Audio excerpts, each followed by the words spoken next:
ഇന്ന് ഞങ്ങൾ എല്ലാവരും കൂടെ ഒരു മിനി ഷോപ്പിങ്ങിന് പോവാണേ. ഇതെൻ്റെ അമ്മയുടെ അനിയത്തി ആൻസമ്മയും മറ്റൊരു ശിവപാപ്പനും ആട്ടോ. അപ്പോൾ ഞങ്ങളെല്ലാവരും കൂടെ ഷോപ്പിംഗ് തകൃതിയായിട്ട് നടത്തുന്നുണ്ട്. ഇതിനിടയ്ക്ക് ശിവപാപ്പന് വേണ്ടത് നമ്മൾ സെലക്ട് ചെയ്യുകയാണേ. ശിവപാപ്പൻ പാൻസ് ഒക്കെ നോക്കുന്നുണ്ട്.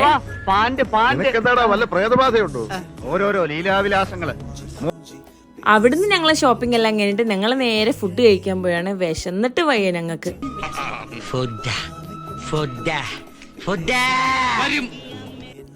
ഫുഡെല്ലാം കഴിച്ച് കഴിഞ്ഞപ്പോഴേക്കും ഞങ്ങൾ ഹാപ്പിയായി. അവിടുന്ന് ഞങ്ങൾ നേരെ നമ്മുടെ പാപ്പൻ്റെ അടുത്തേക്ക് പോയേ. അവിടുന്ന് നമ്മൾ കുറച്ച് നേരം സംസാരിച്ച് കഴിഞ്ഞപ്പോൾ പാപ്പൻ്റെ അവിടെ തൊട്ടടുത്താണ് ബീച്ച്. ബീച്ചിലും പോയിട്ട് നേരെ ഞങ്ങൾ ജോയലിൻ്റെ ഓഫീസിലേക്ക് വിട്ടേ.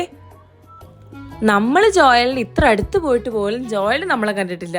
അത്രയ്ക്ക് ശ്രദ്ധയാണ് നമ്മൾ പറഞ്ഞ് കുറേ കളിയാക്കിയേ. ലാസ്റ്റ് ജോയൽ ഞങ്ങളെ കണ്ടപ്പോൾ ജോയലും ഞെട്ടി ഞങ്ങളും ഞെട്ടി. ഡ്രസ്സെല്ലാം പാപ്പനും കുറച്ച് എടുത്തു. അവിടുന്ന് ഞങ്ങൾ നേരെ ഫലൂദ കഴിക്കാൻ പോയി. അപ്പോൾ ഇന്നത്തെ വിശേഷം ഇത്രേ ഉള്ളൂ. ബൈ.